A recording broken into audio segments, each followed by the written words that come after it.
have a lot of different programs within our department, even our school, because Reynolds has multiple different schools. But within ours, we have business and entrepreneurship. We obviously have culinary arts. We have pastry arts. We have culinary and restaurant management. We also have our stackable credentials, which are smaller career earnings that you can use to build towards your degree over time. And each one of those are designed to try to address the specific nature of the industry and the interests that you have so that you can pursue those and get in depth with them and learn all the things that you want to know about that field in education and while you're working in the industry. Coming from the industry, the facility itself is just a great opportunity for students to learn an environment that they probably won't be employed in. I like to think of it as it's real time, although it's education and we're a little bit inside the bubble. The facility itself lends it to a really realistic portrayal of an active, functioning kitchen out in industry. So some of the things that makes the kitchens great is we have increased the amount of equipment we have, and we got some specialty pieces that add value to your education. For instance, this guy here is called Al. He is our Alto Sham smoke box. Alto Sham is a slow cooker, and in here we can actually do indoor smoking.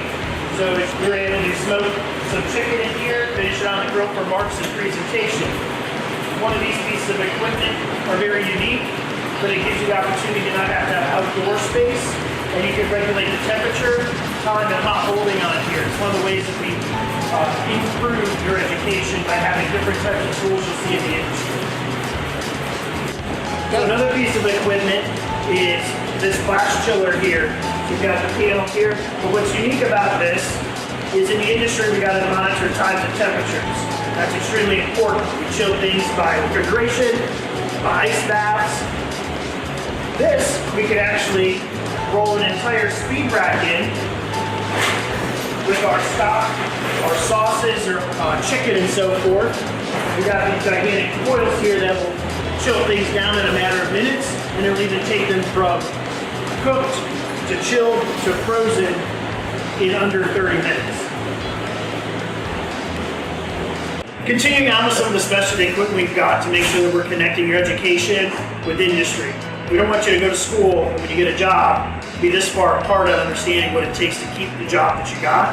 So we're trying to interlock them. So some of the new equipment we have is to make sure that what you're seeing here, you see in the industry or vice versa.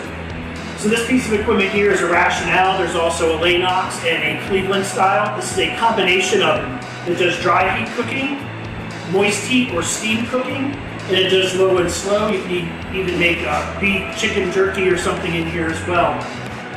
It also has a programmable computer, if you will, in this. And you can put all your recipes in, hit the button, and it'll change the temperature, the steam, the time, and it'll cook that piece of chicken the same way every time. A lot of retirement communities or homes are beginning to install these because they can use 600 chicken breasts or 300 in an oven.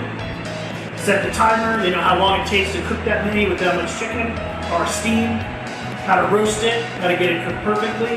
So we've got different styles of these throughout the facility so that no one is missed and they all work as slightly different. In fact, the Cleveland in our baking and pastry kitchen door opens and slides completely inside the oven here, which is really nice. This is called a tilt skillet. So this is basically a gigantic saute pan where you can boil pasta in it, make soup, anything of that nature.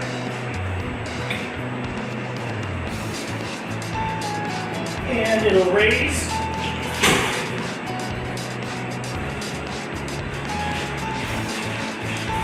So once we're all done, we can capture the stuff here. If it's liquid soup or we're draining water out. We would also have a release valve here for trying to get grease off. We don't want grease in food. So Chef Quisenberry here is making a fresh semolina pasta with our Italian pasta machine. Probably the coolest piece of equipment we got. Chefs really love it. It's all built in one. You make the dough in the hopper here, mix this for 3 to 5 minutes. This part here is an extruder, and then there's actually a blade that spins around the die, and that cuts it off based on the speed that you give it to the length of pasta you want. So we should have some rotini coming out of here, and it falls right into the basket here. And this part is so that the pasta that you make can air dry. So we started with 4.4 ounces of semolina, and we added 20 ounces of water. We've got basically a hopper here, and this is going to mix to the consistency of about like apple strudel topping. Just going to get the right blend and just let it slowly absorb the water. If you add too much water too quick, you end up with a very sticky pasta, and it won't extrude through the extruder. So here we are in our demonstration theater at the new kitchens at Reynolds. And we wanted to give you the real experience of what it'd be like to be sitting in here. As you can see, we have some great 7-inch monitors and a 98-inch monitor in the center here showing you what we're doing in the pan. And this is the experience our students will have. So we've got some bacon rendered, which is turning solid fat to liquid fat to give it a little flavor to the scallops. A little paprika and white pepper. We're gonna get those nice and golden. With seafood, you want to not overcook it. And with scallops, you're going to do about 3/4 of the cooking on one side. So we'll get these nice and golden, we'll flip them for the last 15-20 seconds, and it'll come out of the pan. We got our mise en place here, which is one of the key things we teach our students about having everything in its place before you get started. If you've ever been at home, started a recipe and realized you don't have chocolate chips for cookies, what do? A professional gets everything ready, so everything I need for this dish is already here. So as I move forward, we're ready to go. If you're in here with the lecture, we have recording capabilities. As you can see with the screen here, this isn't just shooting in, it's actually recording, and we can upload this for our students to see later. And we have a program called AirMedia, where you can actually watch it on your personal device at the same time it's happening, or even from a different room in the kitchen. One of the keys with working with seafood is also to have the right heat. As you notice, these need to kind of stay in the pan and cook on one side, so you want to kind of leave it alone. And when you talk about high heat doesn't mean the highest heat possible. And that's what this technique is, a saute. So you use high heat for short cooking time. If you use too high heat, things are going to burn before the dish is finished. So these are about ready to flip. So we'll take and add a little butter for a little sauce with some of the other flavors here. Got the bacon nice and crispy now. Got a little bit of that paprika on there, a little golden. And then now that we've flipped them, we're going to finish with our tomato. So here a little more splatter here because that's got water. That's actually what makes oil splatter is water. Gets underneath. Got a little fresh spinach for some green here. Now this will wilt very quickly. Also we have a little lemon here for some freshness to cut some of that fat from the bacon and the butter. Got a little lemon juice here.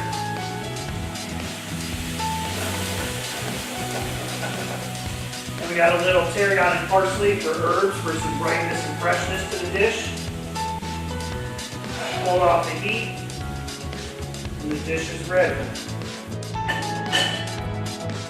Through these times of COVID, Reynolds has really persevered, trying to make sure our students still get a very valued education. So one of the things that we've done with the new kitchens is put in videography recording in all of the kitchen and dining room spaces so that we can capture activities, we can capture demonstrations. So while students are learning virtually for their lecture portion of classes, there's still some instructor interaction directly while they're working online, whether it's through a live Zoom meeting, a pre-recorded session, or even some video demonstrations that have been done to add value to the classes.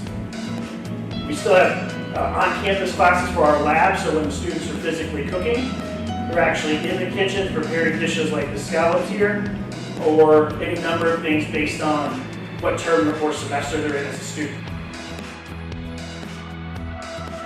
They're going to learn the specifics of their job, but we need to give them the basics. And as a chef coming from the industry, I would expect that of them coming into the back door on their first day. So we do teach to that mark, but we allow plenty of room in the program for them to reach as high as they want to reach and whatever skill set. I would add that is extremely important and it's absolutely what the industry is looking for. They're also looking for the soft skill development, being responsible, being accountable, showing up, dressing the part, having a positive attitude. If you show up and have a positive attitude, willing to learn, I can teach you anything you want to learn regarding food, cooking, culinary, however you want to say it. So it's extremely important to recognize you may know a lot or a little, but everybody's here to help you learn even more. We maintain a close relationship with the local industry. So we have advantages and we build relationships that provide them with opportunities to see the real thing, to see industry happening, and also provide them with a pathway should they decide to stay local and actually gain employment. So that's real important. If you're looking to go into culinary arts, you need to make sure that it's a right fit for you first of all. But once you've decided that's the path you want to take, my biggest piece of advice is don't ever stop learning. You know, I found that when I was in school many years ago, you know, it opened the door for me. But what I saw was just constantly to seek more knowledge and more education and learn about different cuisines. We like to feel that we provide that foundation for you to go out and do that. So don't ever stop learning. Just have a lot of drive and passion. I would just add that don't be afraid and be open-minded and recognize the thing that you want to do today may not be the thing you want to do when you graduate. Oftentimes, restaurants are what we think of for food or what you may be thinking of or what you see on TV. It's so much more complex. There's so many more things to do and understand and learn. So continuous learning is extremely important. But also recognizing that there's going to be new things that you're going to experience that's going to change your direction that you don't even know it's going to do. But be open to it and recognize every faculty member here, every staff member here, his number one goal is to help you get to the goals that you set for yourself.